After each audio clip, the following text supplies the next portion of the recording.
오늘 함께 나눌 말씀은 요한복음 15장에서 18장까지입니다. 먼저 15장의 주제는 세상이 미워해도 이 기쁨을 누려라입니다. 요한복음 15장에서는 예수님께서 자신과 하나님의 관계가 얼마나 중요한지 말씀하시는 것이 오늘 본문인 포도나무 비유입니다. 15장 1절입니다.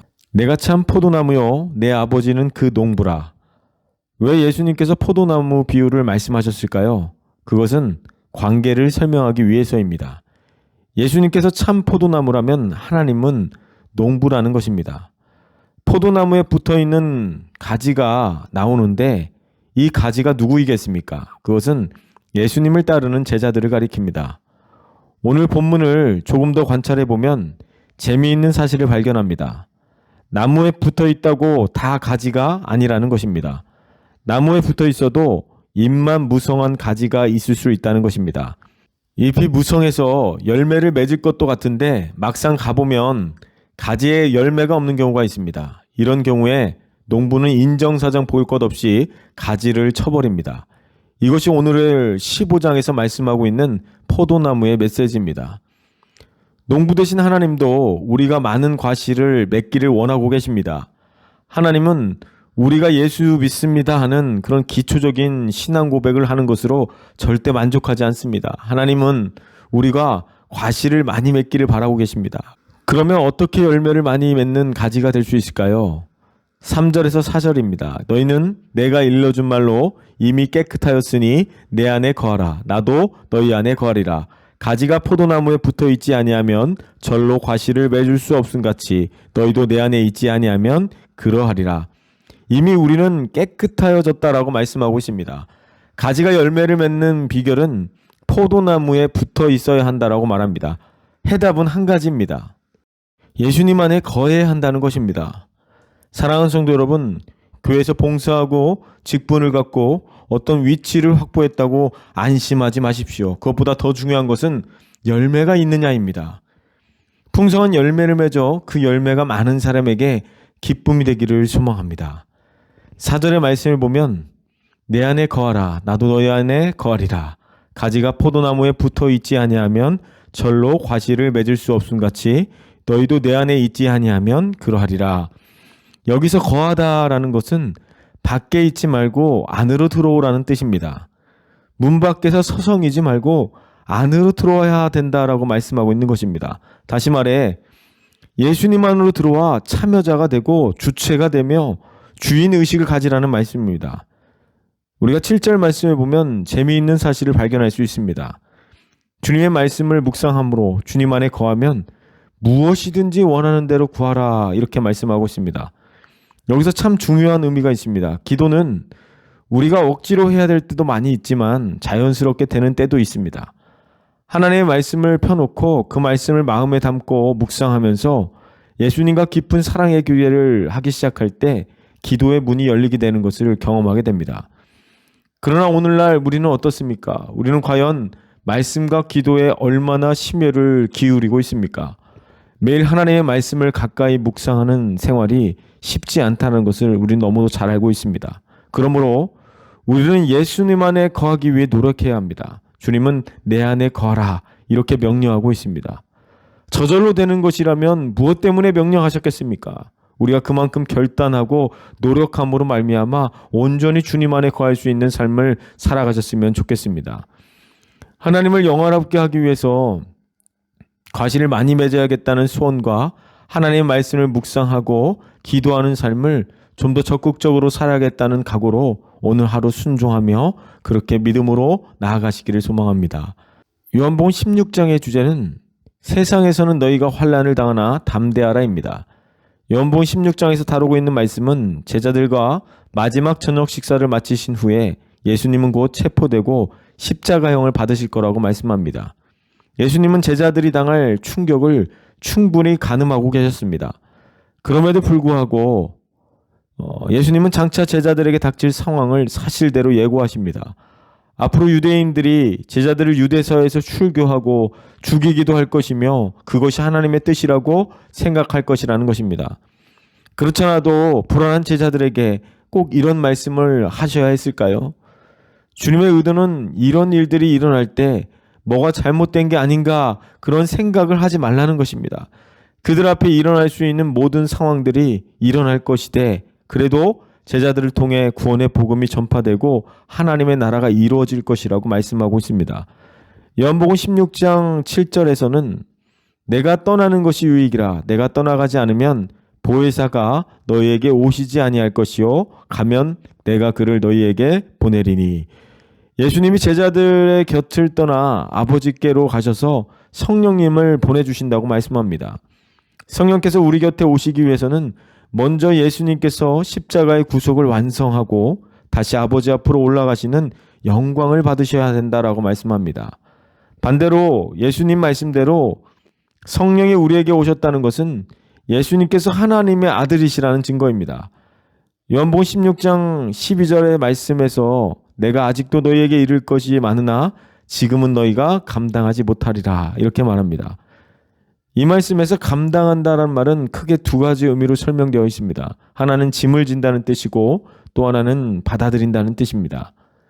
쉽게 말해서 그 말씀을 감당할 수 있는 사람들에게는 그 말씀이 능력과 기쁨, 지혜와 지식, 믿음과 소망을 담은 보물상자가 됩니다. 하지만 그 말씀을 감당할 수 없는 사람들에게는 그 똑같은 말씀이 지기 힘든 짐이 되어버립니다. 어쩌면 우리에게도 아직 그 말씀을 짊어질 힘이 없습니다. 그래서 그 말씀을 당장은 감당할 수가 없습니다. 하지만 예수님께서는 계속해서 우리에게 말씀을 주시고 그 말씀으로 짐을 지우십니다. 감당하기 힘든 말씀에 붙잡히는 일이 얼마나 곤혹스러운 일인지를 너무도 잘 알고 있습니다. 예수님께서 그걸 모르셔서 우리에게 그렇게 하시는 것이 아닙니다. 다 아시지만 다 방법이 있고 대책이 있기 때문에 언젠가는 감당하게 될 것이라는 것을 아시기 때문에 그렇게 말씀하고 있다는 것이죠. 이제 예수님은 제자들에게 성령님에 대한 마지막 말씀을 일러주시는데요.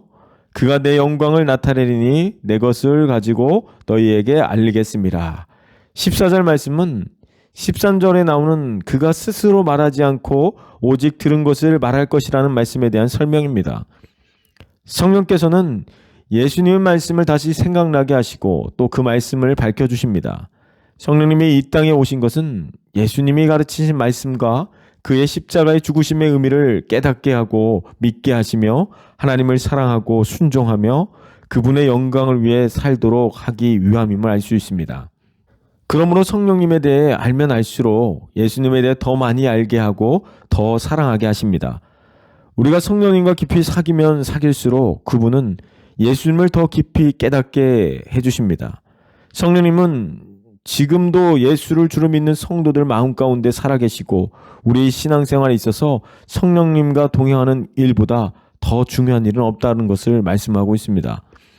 성령님이 항상 내 마음에 계심을 인정하고 의식하며 내 인격을 다해 모셔야 합니다. 그러면 성령님은 우리의 삶을 도우시며 그렇게 인도해 가실 것입니다. 늘 성령님과 동행하면서 신앙의 참 기쁨의 맛을 느끼며 살아가기를 소망합니다. 요한복음 17장의 주제는 대제사장의 기도입니다. 요한복음 17장에는 주님의 대제사장으로서의 기도가 기록되어 있습니다. 성경에 기록된 예수님의 기도 중에 가장 긴 기도입니다. 17장에서 예수님께서 기도하신 첫 마디는 때가 이르렀사오니 라는 말씀입니다. 이제 십자가의 죽음을 맞을 시간이 임박했다는 뜻입니다. 이 기도는 예수님의 마지막 소원이라고도 할 수 있습니다. 그 내용이 무엇입니까? 아버지를 영화롭게 하게 하옵소서. 조금 쉬운 말로 바꿔 말하면 하나님이 어떤 분이신가를 드러내고 그분에게 합당한 경배와 찬양을 돌리는 모든 행동이 바로 하나님께 영광을 돌린다는 의미입니다. 그러면 구체적으로 하나님을 영화롭게 하는 삶은 무엇입니까? 제자들과 모든 믿는 자들의 하나됨을 위해서 기도하셨다는 것을 알 수 있습니다. 11절 말씀을 보십시오. 나는 세상에 더 있지 아니하오나 그들은 세상에 있사옵고 나는 아버지께로 가옵나니 거룩하신 아버지여 내게 주신 아버지의 이름으로 그들을 보존하사 우리와 같이 그들도 하나 되게 하옵소서. 하나가 되게 해달라는 기도는 제자들을 위한 주님의 간절한 마음입니다. 제자들이 서로 분열하지 않고 다투지 않고 하나 되기를 간절히 바라는 주님의 간곡한 표현이 나와 있습니다. 그런데 여기서 우리가 주목해서 볼 것은 우리와 같이라는 말씀입니다. 주님이 표현하신 우리는 삼위일체 하나님을 칭하는 것입니다. 삼위일체 하나님이 분열하지 않고 동역하신 것처럼 너희도 서로 하나가 되어라 라고 말씀하고 있는 겁니다. 삼위일체 하나님은 인간의 구원, 세상의 구원을 위해서 동역하셨습니다. 성부 하나님은 아들 예수님을 이 땅에 보내십니다. 그리고 아들을 십자가에 내어주셨습니다. 아들이 겟세마네 동산에서 간절하게 구하는 것도 하나님은 침묵하셨습니다. 아들 예수님은 아버지 하나님의 말씀을 듣고 이 땅에 내려오셔서 말씀을 이루기 위해서 분투하셨습니다. 그리고 죽기까지 순종하셨다는 것을 알 수 있습니다. 아버지와 아들은 분열하지 않습니다. 아들 예수님은 승천하시기 전까지 성령을 약속하시고 승천하신 후에는 약속대로 성령을 우리에게 보내주셨습니다. 성령은 하나님의 교회를 세우는 것입니다. 오늘 우리 가운데 내주에 계시는 그 성령님을 믿으십니까? 인간의 구원을 위해서 성부, 성자, 성령이 서로 다투지 않고 분열하지 않고 질서 가운데 일하시는 것을 보게 됩니다. 교회 공동체는 하나님께서 예수님을 통하여서 하신 말씀처럼 서로 하나가 되는 것이 중요합니다. 서로 마음이 나누지 않도록 인류 구원의 사역을 위해서 하나 되신 성부, 성자, 성령을 본받아 우리도 주님의 은혜 아래 연합하고 구원 사역을 위해서 하나 될 수 있는 저희들이 되었으면 좋겠습니다.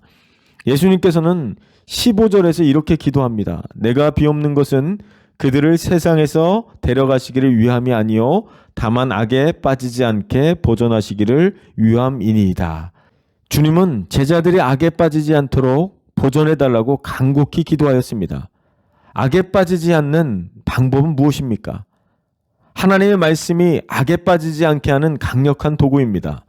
하나님의 말씀, 즉 진리의 말씀을 제자들에게 주셨으니 이 말씀을 잘 지키고 살아가면 세상 악에 빠지지 않고 흔들리지 않을 것을 기도로 표현하고 계신 것입니다. 오늘 우리에게도 진리의 말씀, 아버지의 생명의 말씀이 악한 세상을 이기는 힘의 원천이 될 것입니다.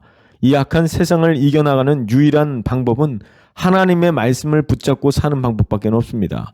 예수님께서 우리에게 진리의 말씀을 주셨으니 그 말씀을 부여잡고 악한 세상을 이기고 승리해 나가기를 소원합니다. 예수님께서 세상을 떠나시면서 제자들에게 남기신 말씀은 분열하지 말고 하나가 되라는 것입니다. 나의 기쁨을 충만하게 하라고 말씀합니다. 악에 빠지지 않도록 너희 자신을 지키고 말씀 안에서 살아가라고 말씀합니다.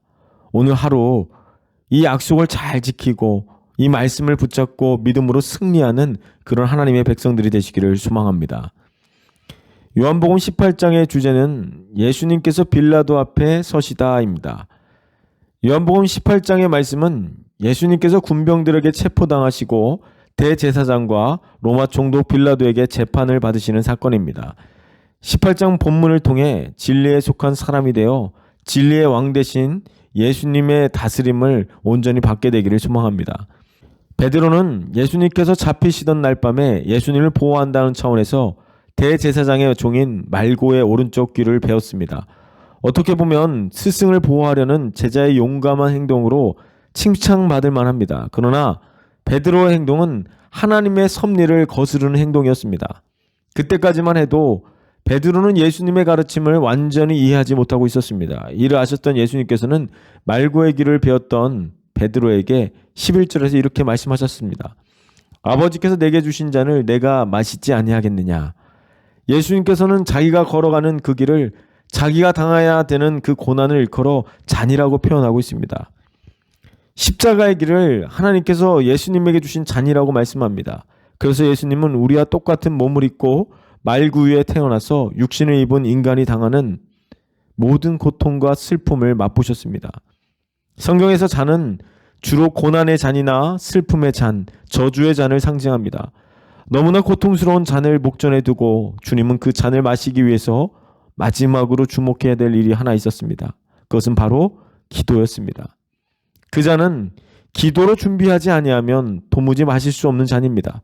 그래서 주님은 겟세마네 동산에 들어가셔서 그렇게 간절히 기도하셨던 것입니다. 요한은 이 예수님의 기도를 기록하고 있지는 않지만 본문 18장 2절에서 3절 사이에는 겟세마네 동산의 기도가 있습니다. 마태와 누가를 통해 우리는 예수님께서 겟세마네 동산에서 어떻게 기도하셨는지를 알 수 있습니다. 아버지여, 만일 아버지의 뜻이거든 이 잔을 내게서 옮기시옵소서. 그러나 내 원대로 마옵시고 아버지 원대로 되기를 원하나이다. 우리의 죄를 담당하기 위해 고난의 잔, 저주의 잔, 심판의 잔인 십자가의 잔을 마시려고 기름틀 위에 올려진 올리브 열매처럼 그 몸이 으깨지도록 하나님 앞에 부르짖는 그 예수님의 모습을 우리는 느껴볼 수 있습니다. 우리 스스로에게 이런 질문을 해보았으면 좋겠습니다. 예수님을 체포한 사람이 누구입니까? 예수님을 죽인 사람이 누구입니까? 가룟 유다입니까? 빌라도입니까? 아니면 대제사장입니까? 예수님은 하나님 앞에 기꺼이 자기 생명을 내어놓고 우리를 구원하려고 작정하셨기 때문에 스스로 자기 몸을 던져서 그들의 손에 잡히시고 십자가에서 죽으신 것입니다. 예수님은 우리 손에 있는 죽음과 진노의 잔은 빼앗아 자신이 마시고 우리에게는 영생의 잔과 축복의 잔을 들려주셨습니다.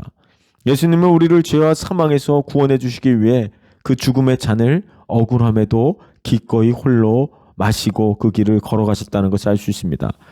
이와 같은 주님의 모습을 보면서 하나님의 아들이 내가 마셔야 될 그 쓴 잔을 대신 마셔주셨다는 사실 앞에 우리는 얼마나 감격하고 있는지 우리의 신앙을 돌아봤으면 좋겠습니다. 우리는 십자가의 주님을 생각할 때마다 감격의 눈물을 흘려야 합니다. 고난주간에만 그럴 것이 아니라 한평생 나 같은 저주받은 죄인을 구원해 주신 십자가의 주님을 드러내고 자랑해야 합니다. 예수님의 십자가를 기뻐해야 합니다. 십자가 앞에 우리의 마음을 온전히 쏟아놓을 수 있어야 합니다. 그러므로 우리가 주님을 위해 견디지 못할 고난과 수치는 없습니다. 예수님의 십자가의 사랑을 묵상함이 모든 믿는 자들에게 유일한 능력이고 소망이 되시기를 소망합니다. 기도하겠습니다. 하나님 아버지, 예수님께서 저희를 대신하여 당하신 버림과 배신, 수치와 조롱, 고난과 죽으심으로 인하여 저희가 생명을 얻게 되었습니다. 예수님께서 친히 받으신 모든 고난 속에서 예수 그리스도의 십자가의 영광을 보게 하시며 저희도 주님이 걸어가신 그 고난의 길에 영광스럽게 동참할 수 있도록 인도하여 주시옵소서. 때로는 쓰러지고 넘어지는 일이 있다 할지라도 늘 주님께서 우리에게 힘주시고 어떤 핍박에도 세상의 미움에도 그것들을 감당할 수 있는 능력과 은혜를 베풀어 주시옵소서. 그리하여 서로 사랑함으로 온전히 주님의 몸된 공동체를 세워가게 하시고 예수 그리스도의 제자임을 세상에 온전히 드러내며 온전히 주님의 십자가만을 자랑할 수 있는 믿음의 삶을 살아갈 수 있도록 인도하여 주시옵소서. 오늘도 함께 하신 하나님께 감사드리며 예수님의 이름으로 기도드립니다. 아멘.